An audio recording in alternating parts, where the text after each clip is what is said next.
L'homme ayant tenté de tuer Trump aurait écrit un manifeste et l'aurait envoyé à sa famille avant la fusillade, lors du dîner des correspondants de la Maison-Blanche. Et maintenant, l'enquête révèle un soupçon encore plus grave. L'attaque contre Donald Trump pourrait avoir été planifiée à l'avance, avec des indices à l'intérieur même de la maison du suspect et des témoignages faisant état de l'implication d'une sœur. Je vais tout te raconter dans un instant, mais tu devrais t'abonner pour rester informé. Des infos en temps réel et d'une qualité journalistique inégalée, selon les standards de crédibilité. Milson Alves News. L'affaire a pris de l'ampleur ce dimanche 26 avril 2026 après que les autorités américaines ont identifié Cole Allen, 31 ans, comme suspect d'avoir provoqué la fusillade. Au Washington Hilton, à Washington, lors du dîner des correspondants de la Maison-Blanche, le principal soupçon est que Allen n'est pas entré là par hasard. Il aurait voyagé de Californie jusqu'à la capitale américaine avec une idée déjà formée, une cible politique claire et un manifeste envoyé à sa famille avant son acte. Selon des informations divulguées par Fox News et CBS News, le frère d'Allen aurait alerté les autorités après avoir reçu le prétendu manifeste. C'est l'un des points les plus importants de l'enquête.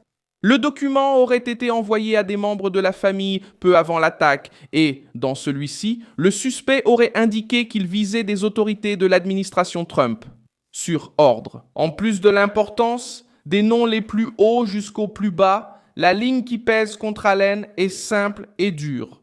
Il serait parti de Torrance, dans la région de Los Angeles, traverser le territoire américain en train, passer par Chicago et arriver à Washington pour mettre le plan à exécution. Fox News a rapporté que des agents se sont rendus à la maison liée au suspect en Californie, ont recherché des images de caméras de surveillance résidentielle et ont parlé avec les voisins. Alors que les enquêteurs tentaient de reconstituer chaque étape avant l'attaque, la famille apparaît maintenant comme un élément clé. Il n'y a pas de confirmation publique que la sœur ait participé au plan, mais elle est déjà dans le viseur de l'enquête. Selon le témoignage diffusé par Fox News, la sœur a parlé avec les autorités et a déclaré qu'Allen faisait des commentaires sur la nécessité de résoudre les problèmes actuels. Cette déclaration, ajoutée au prétendu manifeste, aide les enquêteurs à considérer l'affaire comme quelque chose qui pourrait avoir été alimenté par la radicalisation. Ressentiment politique et une vision déformée de la mission personnelle. Le point le plus alarmant est que l'environnement familial lui-même aurait reçu des signes avant la tentative. Le frère aurait appelé la police après avoir vu le contenu du manifeste. La sœur aurait parlé de propos étranges. Les parents, selon les informations qui circulent, ont également coopéré avec les enquêteurs. Cela soulève une question importante. Qui savait quoi? Quand l'ont-ils su? Et pourquoi l'alerte? Suffisant pour empêcher l'arrivée du suspect à l'événement. Allen a été décrit par les autorités comme un homme ayant une formation technique et un passé. Lié à l'enseignement, il a étudié le génie mécanique au Caltech, avait des liens avec la technologie et a même travaillé avec des étudiants.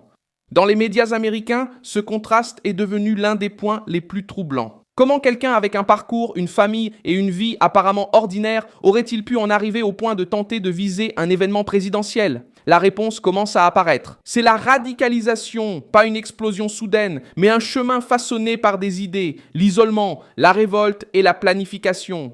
Le manifeste est devenu la pièce la plus sensible.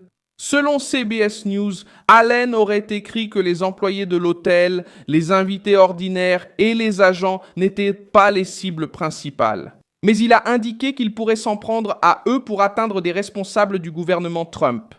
Cette partie montre le sang-froid de l'individu. Il n'était pas là seulement pour semer le trouble. Le soupçon est qu'il voulait se rapprocher davantage des plus hauts responsables politiques présents au dîner. Trump a déclaré que le suspect était un homme perturbé et qu'il aurait rédigé un manifeste anti-chrétien. Reuters a indiqué que le président a aussi mentionné que des membres de la famille avaient déjà exprimé des inquiétudes concernant Allen.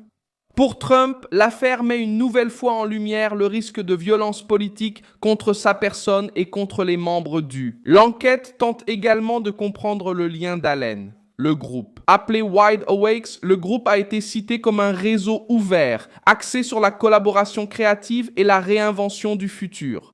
Mais pour les enquêteurs, tout lien doit être analysé avec soin. Participation à un groupe, discours politique, contact, publication, messages et influences possibles.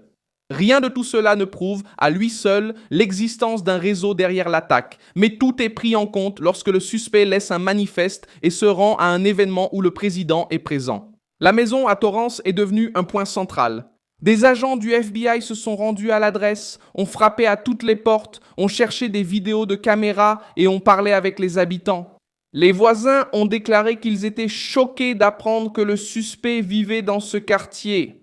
Ce type de réaction apparaît généralement lorsque l'affaire concerne quelqu'un qui ne se faisait pas remarquer dans le quartier, mais qui, selon la police, montrait des signes d'une transformation dangereuse. La sécurité de l'événement a également été remise en question. Selon des commentateurs de Fox News, le manifeste lui-même aurait critiqué ou tourné en dérision la sécurité observée à l'hôtel. Ce détail est grave, car il suggère qu'Allen a peut-être repéré des failles ou cru qu'il pourrait franchir la protection. Pour un événement avec Donald Trump, des membres du gouvernement, la presse et la Confédération invitée, toute faille de contrôle devient une préoccupation nationale. Le soupçon que Trump était l'une des cibles principales renforce le poids politique de l'attaque. Reuters a rapporté que les autorités considèrent le président comme une cible probable. CBS News a affirmé que le manifeste évoquait l'idée de viser les autorités de l'administration Trump selon leur hiérarchie, même si le nom de Trump n'apparaît pas dans chaque extrait publié. Sa présence à l'événement et le contenu du manifeste placent l'affaire dans le contexte de la violence politique contre le gouvernement actuel. Et c'est là que la partie la plus inconfortable commence. La famille n'est pas absente de l'histoire. Le frère aurait reçu le matériel et prévenu la police. La sœur aurait donné des informations sur des propos antérieurs. Les parents auraient coopéré. Cela ne signifie pas que tout le monde est coupable, mais cela veut dire que l'enquête passe maintenant à l'intérieur de la maison, des conversations, des signes et des... L'objectif est de comprendre si le manifeste était simplement une confession anticipée, un adieu, une provocation ou une partie d'un plan plus vaste. Les autorités analysent aussi les téléphones, ordinateurs, réseaux sociaux et messages éventuels. Ils veulent savoir avec qui Ellen discutait, ce qu'elle consommait, quelles idées elle répétait. Si le lieu avait été repéré, si l'agenda de Trump était suivi et s'il y avait eu une aide directe ou indirecte. Jusqu'à présent, la version officielle parle d'un possible agresseur isolé. Mais dans un cas comme celui-ci, le mot « isolé » ne peut être utilisé qu'après une enquête complète. Avant cela, tout doit être vérifié. La presse américaine a également souligné que l'attaque survient à un moment de tension politique croissante. Ces dernières années, les personnalités publiques ont commencé à faire face à des menaces plus fréquentes et le climat parmi les groupes radicaux est devenu plus agressif. Pour le gouvernement Trump, cet épisode renforce la nécessité de renforcer la protection lors des événements publics, de revoir les protocoles et de traiter les signaux familiaux comme des alertes sérieuses. Pour l'instant, ce qui est déjà clair, c'est que le suspect n'est pas apparu de nulle part au Washington Hilton. Son nom a été identifié, le voyage a été retracé. Le manifeste aurait été envoyé, le frère aurait alerté la police, la sœur aurait signalé des propos préoccupants, et Trump a quitté le dîner grâce à une intervention rapide qui a évité une catastrophe plus grave. Au final, ce manifeste a été la clé de l'affaire, car il peut montrer non seulement ce que Ellen voulait faire, mais aussi pourquoi il croyait devoir le faire. Laisse un like sur cette vidéo, abonne-toi à la chaîne et, à la fin, jette un œil aux commentaires pour t'impliquer encore davantage dans la communauté de Milson Alves News.